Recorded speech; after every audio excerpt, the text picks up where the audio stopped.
So here we are, episode 2. I never really decide, I know I've said this before, if I'm going to cover a two-parter in one episode or two. But I felt like part 2 here really was distinct enough that I had to cover it separate. As an aside, I do really like the directing in this episode. I know that goes without saying, but let's just say that I'm really a fan of Jonathan Frakes' directing and leave it at that. So, another couple weird little things about this episode. This is actually the very last time we ever see Admiral Nechayev. Isn't that a weird thought? It's especially amusing, considering the fact that we don't actually see her in this episode, but you get my point. It was all a dream, oh my god. I'm going to cover the two parts of this episode separately. So let's talk about the dream first, the simulation. First of all, one of the things I have to applaud the Dominion in this one is their commitment to making this dream scenario thing as believable as possible. They have a situation in which at least two of the people in this sim were in basically barely survivable conditions in a pod for 6 days before they finally got to the point where they started interacting with the other members of the simulation. That's commitment, and rather amusing and impressive in its own right. I also have to admit, they spend an inordinate amount of effort on making everything as believable and realistic as possible. They never really explain how they manage this, so the implication is either that they can just pull this stuff from your own brain, or, and I like this idea much better, that their intel is just that good. Functionally, this is a holodeck episode, at least half of a holodeck episode. Although time-wise, more time is actually spent on the holodeck than the Odo plot, which is part of why I think people are so upset about that. I'll cover that in a moment. And by a moment, I mean several minutes from now. So, basically, what I'm trying to say is that a holodeck is only going to be as accurate as the information you put into it to determine the heuristics that are necessary in order to portray the characters and portray the perspectives and all that fun stuff. So what I'm trying to say is that I, once again, feel that this is a good way to emphasize how powerful the Dominion is, not because they blew up a ship or because they have super magic abilities, but because they have really, really good intel on the Federation, and the DS9 in particular, and I've probably haven't infiltrated for a while. So they show up, and Admiral Techayev's there, and it's like, oh, we're going to go sign a treaty, and I'm like, didn't we just talk about this? The Federation and their belief that they can solve every problem with a treaty. Wasn't that a thing we've already covered with the Cardassians and the Maquis? Anywho. Now, for those of you not aware, Borath was actually a replacement Vorta. He was actually originally supposed to be Eris, the woman from the Jem'Hadar, the episode The Jem'Hadar. I think that would have been so much better. I get it. It's one of the great flaws of doing any kind of live-action work. If you can't get an actor back, then you have to write out that role, right? That's the end. There's very, very few ways around that, even in fiction. So it sucks because I really feel like this episode would have had a lot more power to it if that had been Eris. If he was like, he walks in the room and he's about to meet the founder and it's Eris. And it's like, oh, somehow I suppose that shouldn't surprise me, you know. And if she is the one who is basically right there alongside Nechayev, guiding the Federation into his new policy of being the bootlickers of the Dominion. Which I suppose brings me to my next point. The Federation, on the one hand, I'm pretty sure that the whole point, from a fictional writing perspective, was to demonstrate that things were wrong, so that the audience would get it, figure out that things were wrong and that this was just a dream, or a holodeck simulation if you prefer. However, this is more believable than it probably should be. What's more like the Federation? To say, we insist that the Romulans be included into these talks, or,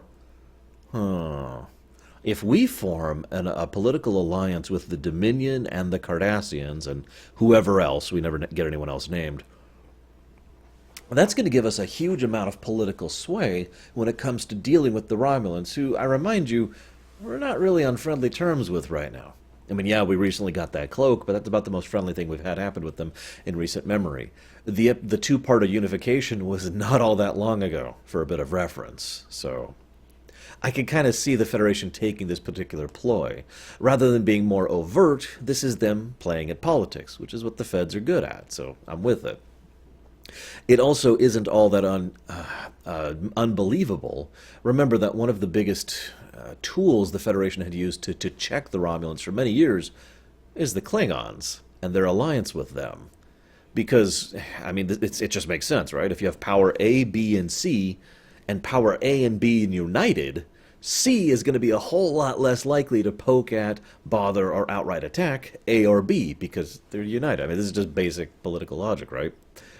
So, having unified the Dominion in addition to everything else, well, that kind of lines up neatly, doesn't it? Anywho, so they exclude the Romulans. Garak is very hesitant about the whole thing. He's a simulation, I remind you, which I just find hysterical. And I just have a note here. I'm sorry for just kind of skipping through this, but the Quark hologram and the Jake hologram and the Garak hologram are all just astonishingly in character and well designed for the whole thing. In fact, I'm actually kind of wondering why they have such an accurate portrayal of Garak, of all people. Like, where do they get that from? I mention that because one of the fans I've talked to, not one of my fans, a Star Trek fan I've talked to many years ago, posited the whole theory that this was being purely generated by their own thoughts. That they would presume, basically their understanding and knowledge of things would generate the program, if that makes any sense. Thus, the fact that Bashir is in there means that Garak is fully Garak, and thus they actually have interactions with him. Make sense? Anywho, so the thing I like most about the B plot of everything is that it really feels like they slowly push the envelope. It's the lobster in a hot pail of water thing, right? Okay, we're going to go ahead and agree to very specific terms with the treaty. We're going to go ahead and take a side in a personal conflict. We're going to eject certain people from positions of authority within the region. Notice they never even mention Kira or Odo. That's probably one of the biggest reasons why the simulation kind of ousted itself. No one even brings them up. Anyways, so so we have the fight in Quark's bar, and then we have Eddington becoming more aggressive and more on the side of the Dominion. We have the ability, the fact that the Federation are pulling out of the sector entirely, which is funny because they're barely in the sector to begin with, and basically allowing the Dominion to take ownership of the sector. Oh, and then they kill Tyrul. I think that was her name. Seska. They kill Romulan Seska.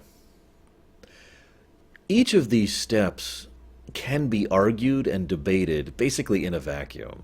Probably the only thing that makes this a little unbelievable is the speed with which they push it. I don't know if that's an out-of-character thing, because, you know, they only have 44 minutes of runtime, and so they have to squish everything into an episode, or if that is an in-character thing. Maybe the Dominion really are used to pushing new members or new states or, you know, member states or border states or whatever this quickly. Hi, we're the Dominion. How are things? We're just going to move in. We're going to have peace. Together we'll have prosperity. Oh, by the way, we're going to be excluding these other guys who are your trading partners. You can't trade with them anymore, just as a heads up. Also, one of your people got beat up. We're so sorry about that, but that's just kind of par for the course. You have to leave this entire area now. We killed her. Don't mind that. You know, just shove. I really do wonder because, and I'm going to try really hard not to give away all the things I know about the Dominion from future works or, you know, future episodes. But I have to admit, it wouldn't surprise me at all if the Dominion basically did this on purpose just to establish control. In other words, let me go back to what I was saying earlier. You can't trade with them anymore. Well, why? Because we say you can't. In other words, giving orders to ensure control in order to see how well they take orders. If they don't take orders well, the Jem'Hadar come in, and then you give them orders again. If they do take orders well, no problem. We'll work things out, right? Because the Dominion is not unafraid to play at politics. The Dominion is not unafraid to give out bonuses and boons to people who are actually on their side. This is demonstrated. It's just food for thought. Anywho, there is this wonderful, wonderful sequence, which I just have to give credits for. It's funny that even when it's not actually Garak, he just steals every scene he's in. But there's this great bit where he grabs the thing and is like, ha-ha, come along, yes. The plan's going wonderfully, don't you think? What plan? Oh, the plan where I pretend to be their friend, and then I shoot you. I love that scene. And then, of course, Garak dies. No, Garak, you were not dead. You have to be an STO still. Come on, man, don't die. And I love their strategy.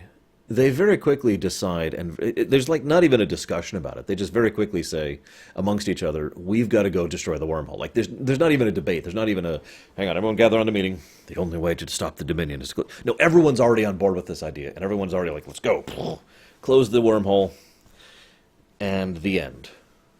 And that's their big plan, and that makes perfect sense. It says something for the severity of how they feel this, how badly this failed the situation is. Little side note I like, the idea that Bajor was going to be unifying with the Romulans in order to fight against this new invasion force of the Dominion. Given certain things, I'm not going to comment on that. Again, I'm going to ignore the future for the moment. But I like the idea that the simulation was basically designed to keep going for a while. Because the whole point is to see how much they'd push back against a foothold. So they probably had the program designed for several more days or weeks or whatever to really see how far this goes. To basically generate their own opposition to themselves to see how the test subject interact with that opposition. Of course, they never got there because they immediately skipped to close the wormhole. Which is interesting, given the future. It's so hard to talk about this episode, which I suppose brings me, of course, to the real problem with this episode, or at least one of the problems. One of the things I've heard most often, I've heard this a lot, is people not liking this episode because it was all a dream. Now, to be clear, the "it was all a dream" is not just a cliche, but it's a generally, usually badly written cliche, something that people don't do anything good with or well with. And thus, it's got that automatic stigma attached to it. It's possible to have a good "it was all a dream" story. You know, real life has shown us this. I'm sure you can name several off the top of your head as well. But because of that automatic stigma, they have this problem of having to automatically start at a negative, and it has to be really good to overcompensate for that. And it has been argued by many people over the years that this episode did not do that. Now, all this prelude was a build-up to the fact that I myself was kind of withholding thoughts on this, withholding my own judgment on the matter, until I actually went back through the episode myself. And I have to admit, I kind of agree. Up to a certain point, the dream sequence stuff was actually more interesting than the Odo stuff, which is not good because the whole point of the episode was Odo's personal journey. I also have to admit that there's a certain point at which the dream sequence, the holodeck, just kind of completely lost me. It's like, I'd shoot, and then run, and then kill, and then just, and then this, and then, okay, yeah, no, at this point, there's no way I can believe any of this is actually happening, so I'm just waiting for the reset button to be hit. I feel like they could have done more with that in a more subtle manner, a more nuanced manner, rather than having the Dominion show up and just be, we're the bad guys, and also Admiral Nateyev, who is a bad guy, have this be the political thing, like I was talking about earlier. I mean, it's not that out of bounds, is it? Really? I mean, how many times have the Byzantines used their position of power in order to stay the bastion of Christianity against the Ottoman Muslims, right? Right? I mean, that kind of political maneuvering and the Byzantines using that influence in order to influence the rest of Europe is a thing that happened, right? Anyways. So that brings me to the other side of things. Salome Jens played the female founder, the female changeling, excuse me, is what she's usually referred to as. And I find it amusing because this woman has actually been in Star Trek before, over in TNG. She played one of the Ancient Ones, a.k.a. probably the Preservers, a.k.a. probably the Progenitors. And something about that amuses me because there's actually been long-standing theories and ideas surrounding the concept that the Preservers slash Progenitors slash whatever actually had a direct correlation to the Changelings. I don't know if that's true or not, I just thought I'd mention it. So Odo finally meets his people. After basically 2 seasons of Odo's character arc being the outsider, he is now once again with his people. Now, Rene Auberjonois, I didn't mention this last episode, but Rene Auberjonois was very concerned about this being a thing. He was like, guys, I don't want to do that. I don't want to end my story arc. I found my people, and the writer's like, no, don't worry. You're going to hate them. And Rene Auberjonois was like, I kind of like that idea. It's a nice twist on the standard flow, and it makes sure that his character arc continues. In fact, this will continue to be a plot arc for a very, very long period of time, relatively speaking. I also have to admit, I like that it forces him to be a different type of outsider. Not an outsider who is. Basically, he was an outsider by choice, and then he was an outsider by nature, and now he is once again being forced to be an outsider by choice to go back to something where he feels like he actually belongs. Basically, he has shifted what he is the outsider of in the course of this episode, and I do like that. I also like how Kira is with him there for basically every step of the journey, helping him to feel, helping him to work through this. She is very supportive and very helpful this whole thing, despite the fact that she is in very dangerous, dire circumstances and deathly afraid of what might have happened to her friends and comrades. But despite that all, she is legitimately and genuinely happy for Odo. That speaks a lot for the friendship between the two, I gotta say, and I do like that inclusion. I think pairing her with Odo was a very, very correct decision for this. So, I'm going to point out a couple of quotes, and I just want you to have them in the back of your mind for the future things we learn about the Dominion and the Founders. Because I'm going to have a big discussion about the Founders several times, actually. I haven't decided exactly when I'm going to have those discussions, but a lot of that is established right here. And I quote, "To become a thing is to know a thing." And yet, it's already shown in this very episode that the Founders do not understand solids, and that will be a recurring trend in the future. The Founders send out basically infants of their own kind out into the galaxy. Now, there's a certain brilliance to that. How better could you understand what other people are like by how they interact with something that's so helpless? And yet there's also such an inherent danger in that I'm astonished they're willing to do that without some kind of checks and balances. Remember, one of the core centric principles of the Founders, which we do learn in this very episode, is that Founder life equals greater than all other things. That nothing is more important than a Founder, or a Founder's individual life or entity or whatever. So the fact that they're so willing to risk those babies is something unusual to me. Odo... Let me give quick credit to Renee Aubergenois. I already gave credit to Nana Visitor for doing an excellent job as Kira. I want to give credit to Renee Aubergenois because he manages to portray himself perfectly, basically. And again, I think a lot of credit to this also lands on Jonathan Frakes because he's a great director. But his initial, interrogation, and then his hesitance, and then his fear, and then his uncertainty, and then his frustration. Like, I've been waiting for this all my life. This is all there is, right? But then he really tries to stretch with it. And he comes back as the bird. This scene really stuck with me. He looks so silly and stupid, and the actor had to have felt silly going up there and literally flapping his wings on set. But he manages to get across the exultation in his voice. The idea, because if you think about it, really picture it for a moment. Just do me a favor.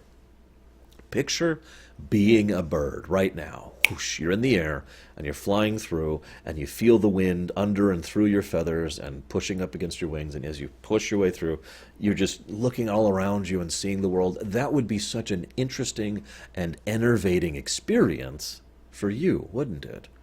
As a human being who's never done that. Not in that way, not like that. And certainly Odo's never done anything like this as well, right? So you can kind of feel that jubilation that gets across in his tone and his perspective as he talks about this. I'm totally with him on that. And as he's just soaking in this, he turns to Kira and says, and the two of them, I've really loved working with you. I've really loved working with you too. There's a lot of great connection there, and Kira acknowledges that she has to leave without him. And he acknowledges that too, and they're both sad, and they'll both miss each other. But there's sort of a great camaraderie and friendship there. And then she mentions, I need your help one last time. Now, this is probably the best bit of acting that Renee Aubergenois does in this episode, because he basically comes down from the clouds into reality. As she describes the situation, Odo suddenly has a problem to solve, a mystery to unravel, and Odo's very good at that, has a mind for it, and enjoys doing that. And you can almost see, and again, credit to the actor, you can almost see his focus just brought down from the clouds, and he just becomes this laser pointer on this problem, like, we need to solve this. That scene right there is Odo in a nutshell. For all of his desires and aspirations to be one with his people and to live this grand, glorious life, what he really likes is something a lot more simple and down to earth. And there's a genuine, the word I want to use here is passion, for that kind of puzzle solving and justice, I think is the two things I would define it as. He himself calls it justice, and she says, no, you want order. Now, I myself have commented on that. But as we will learn in the future in more Odo-centric episodes, no, it really is justice. Odo used to seek only order, but then he learned and he grew. There's a great line by the female changeling. Belong to it. Major, the changelings are the Dominion. And that is so true. They want control, because what you control cannot hurt you. They want order, because they think in a rather orderly fashion, very logic without extraneous variables, is how I would define it. And no changeling has ever harmed another, which again will be a very important plot point in the future. These three things are all established right here, right at base level, and there's also some interesting dialogue between her and Odo in the end. Someday you will return, maybe someday I'll come to you, and we're willing to wait until the time is right. Earlier on, we learned that they had expected the Federation and Odo to come back centuries from now. That line alone helps to indicate something that we do actually know from future information. The changelings are basically ageless, and they can be destroyed, they can be killed, but they do not age, and they are immeasurably patient. If I might be so bold, I want to add one other little thing. I've always gotten the impression that the Dominion is like 99% run by the Vorta. Now, I mention that because, and this is purely impression, but I get the idea that the changelings are just much more satisfied hanging out in their link and letting the Dominion run itself unless something big happens. Then the wormhole opened up. And that was a big happening. And the changelings started getting involved again and spent basically 2 years prepping for the entire series of events which happened in the Jem'Hadar and the Search, leading up to this point in this episode. And I point that out because, in addition to the other reasons I think that, there's a bit where the female changeling says, interesting, maybe someday I'll go there with you. The Alpha Quadrant seems very, needing of order. The way she says that implies to me that it legitimately occurs to her in that moment that maybe she should reach out and directly and personally infiltrate the Alpha Quadrant. That the Dominion really should get more involved in this. Or, to be more accurate, that the changelings should get more involved in this. I like that idea, because it also helps to emphasize one tiny little interesting tidbit for me, that the Dominion finds the Alpha Quadrant scary. And I like that. As a final note here, Salome Jens, I really don't know if I'm pronouncing her name right. She's the woman who plays the female changeling. I already mentioned that. She really does an excellent job with the role. And she has to carry a significant burden on her shoulders. There's many different villainous characters in DS9. We haven't even met some of them yet. Recurring villainous characters. But it can and has been argued, and I don't really think this is a spoiler, that she is probably the villain of all of Deep Space Nine, the most centric, core villain of the entire series. And she has to carry a lot of that weight in her acting and her presentation. And she comes across in a way that's wonderfully alien. Seriously, look at the way she talks, look at the way she moves. She has very restrained and almost uncertain body language. And she doesn't do a lot with her head unless she's talking to someone who's a subordinate, in which case there's a sort of flow to it because, well, that's something she knows and understands. And her very eyes, she does some interesting things with her eyes, especially blinking. She does a lot of blinking. It's a lot of little details that help add nuance to her performance. I wanted to give praise and credit to that. So we won't see the Vorta again until Season 4. Can you believe that? And we won't see Nechayev ever again. And now we will really get into the meat of what basically is Deep Space Nine. It'll be an interesting journey, and I hope you'll join me there. And see you next time.